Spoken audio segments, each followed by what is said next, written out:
Mais un événement inattendu a enrayé le programme pourtant bien huilé de la ministre. Cet article, vous allez le voir derrière moi, sorti ce matin à la une du Parisien, premier quotidien national, sur les conséquences encore oubliées des essais nucléaires et qui publie le rapport du docteur Sueur, un médecin qui a exercé pendant 10 ans en Polynésie. Cet article fait référence aux conséquences aujourd'hui de ces essais sur les petits-enfants des vétérans.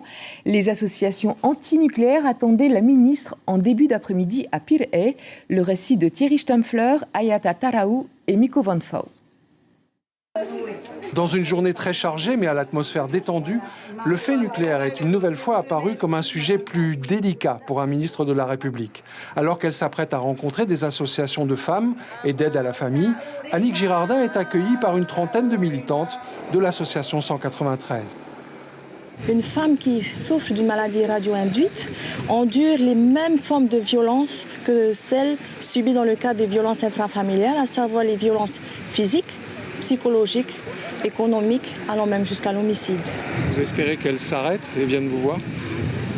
Ce serait l'idéal. La ministre ne s'arrête pas à son arrivée. Et lorsqu'une question est posée sur ce sujet, 1 heure plus tard, elle ne donne pas suite. 193. Je vais boire un verre avec tous ceux qui sont là et je vous parle du sujet là demain, parce que ou mercredi c'est à l'ordre du jour.